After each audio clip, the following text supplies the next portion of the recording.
नमस्कार मित्रांनो, मी विशाल.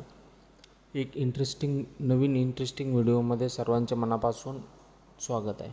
मित्रांनो, महाराष्ट्रातील दिव्यांग बांधवासाठी हा व्हिडिओ अतिशय महत्त्वाचा आहे. मित्रांनो, तुम्हाला सर्वांना ठाऊक असेल की राज्य सरकार असेल किंवा केंद्र सरकार असेल यांच्या माध्यमातून दिव्यांगांसाठी वेगवेगळ्या विशेष कल्याणकारी योजना राबवल्या जातात.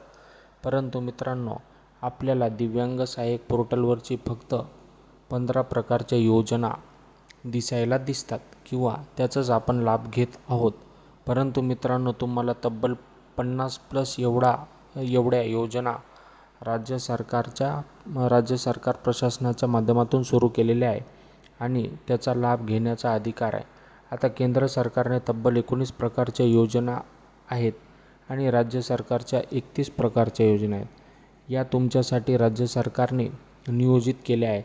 परंतु त्या 50 योजना आपल्याला माहीत नसल्या कारणाने आपण फक्त दिव्यांग बांधवांसाठी मासिक पेन्शन योजना किंवा जे काही विवाह प्रोत्साहन योजना असेल किंवा व्यावसायिक कर्ज वगैरे असतील, या ज्या आपल्यापर्यंत पोहोचलेल्या योजना आहेत त्याच्यासाठीच आपण त्याची माहिती घेतो आणि विचारणा करतो किंवा त्याची अर्ज करून आपण लाभ घेतो आहे. परंतु या व्हिडिओच्या माध्यमातून मित्रांनो, तुम्हाला 50+ ज्या काही केंद्र सरकारच्या राज्य सरकारच्या दिव्यांगांसाठी सेपरेट आरक्षित योजना ज्या घोषित केल्या आहेत त्याची संपूर्ण माहिती आपण या व्हिडिओच्या माध्यमातून जाणून घेणार आहोत.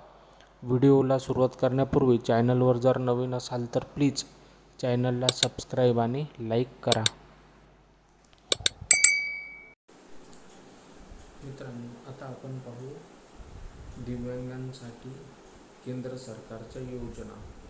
दिव्यांग पेन्शन योजना कार्ड नंबर 1, त्याच्यानंतर ADIP सहाय्यक साधने व कृत्रिम अवयव योजना, त्याच्यानंतर आहे DDRS दयानदयाळ दिव्यांग पुनर्वसन योजना, त्याच्यानंतर 4 नंबर आहे DDRC जिल्हा दिव्यांग पुनर्वसन केंद्र योजना, त्याच्यानंतर आहे सुगम्य भारत अभियान, त्याच्यानंतर आहे प्री मॅट्रिक शिष्यवृत्ती योजना, नंतर पोस्ट मॅट्रिक शिष्यवृत्ती योजना, त्याच्यानंतर टॉप क्लास एज्युकेशन शिष्यवृत्ती, त्याच्यानंतर राष्ट्रीय फेलोशिप योजना, त्याच्यानंतर राष्ट्रीय परदेश शिक्षण शिष्यवृत्ती, नंतर 11 नंबर आहे दिव्यांग विद्यार्थ्यांसाठी मोफत कोचिंग योजना, त्याच्यानंतर आहे राष्ट्रीय कौशल्य विकास योजना, त्याच्यानंतर आहे राष्ट्रीय दिव्यांग निधी, क्रॉस डिसेबिलिटी इंटरव्हेन्शन सेंटर, त्याच्यानंतर आहे स्पायनल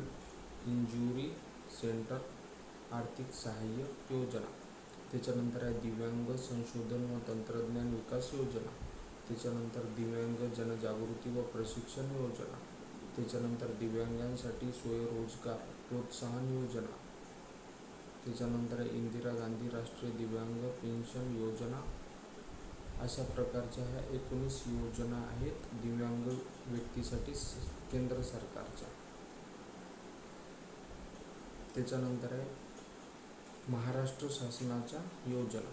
संजय गांधी दिव्यांग अनुदान योजना, दिव्यांगांसाठी स्वयंरोजगार आर्थिक सहाय्य योजना, त्याच्यानंतर प्रशिक्षण दिव्यांगांसाठी स्वयंरोजगार आर्थिक सहाय्य योजना, राज्य प्री मॅट्रिक शिष्यवृत्ती योजना, त्याच्यानंतर राज्य पोस्ट मॅट्रिक शिष्यवृत्ती योजना, नंतर आहे दिव्यांग विद्यार्थ्यांसाठी गुणवंत पुरस्कार योजना, त्याच्यानंतर आहे दिव्यांग राज्य पुरस्कार योजना, नंतर आहे विवाह प्रोत्साहन योजना, त्याच्यानंतर आहे सहाय्यक साधने व उपकरणे आर्थिक सहाय्य योजना, त्याच्यानंतर आहे UDID कार्ड मोफत सेवा, नंतर 11 नंबरला दिव्यांग प्रमाणपत्र सेवा, कौशल्य विकास व रोजगार सेवा, रोजगार नोंदणी सेवा जिल्हाधिकारी कार्यालय, त्याच्यानंतर आहे 14 नंबर MHA-DBTद्वारे दिव्यांगांसाठी विविध योजना शेतकऱ्यांसाठी, जिल्हा दिव्यांग पुनर्वसन सेवा MSRTC प्रवास सवलत पात्रतेनुसार, त्याच्यानंतर आहे स्थानिक संस्थेत 50% पाणीपट्टी व घरपट्टी सवलत, त्याच्यानंतर आहे राजश्री शाहू महाराज साहित्यिक व कलावंत योजना, त्याच्यानंतर व्यवसायासाठी टूलकिट आर्थिक सहाय्य योजना, त्याच्यानंतर आहे रोजगार नोंदणी व मार्गदर्शन सेवा. नंतर आहे व्यवसाय प्रशिक्षण व प्रमाणपत्र वाटप म्हणजेच पंचायत समितीचा आहे. त्याच्यानंतर आहे गुणवत्ता दिव्यांग विद्यार्थी पुरस्कार योजना. नंतर आहे 23 नंबरला पंचायत राज संस्थांच्या 5% निधीतून दिव्यांगांसाठी कल्याणकारी योजना. त्याच्यानंतर आहे स्थानिक स्वराज्य संस्थेच्या 5% निधीतून दिव्यांग कल्याण योजना. त्याच्यानंतर आहे दिव्यांगांसाठी अडथळामुक्त सुविधा. त्याच्यानंतर दिव्यांगांसाठी अडथळामुक्त सुविधा. प्रत्येक कार्यालयात दिव्यांगांना लिफ्ट सुविधा, व्हीलचेअर सुविधा. त्याच्यानंतर आहे मोदी आवास घरकुल योजना इतर मागासवर्गीय लाभार्थ्यांसाठी. नंतर आहे रमाई आवास योजना अनुसूचित जाती. त्याच्यानंतर आहे शबरी आदिवासी घरकुल योजना. त्याच्यानंतर आहे प्रधानमंत्री आवास योजना शहरी आणि त्याच्यानंतर आहे प्रधानमंत्री आवास योजना ग्रामीण. अशा प्रकारच्या ह्या योजना आहेत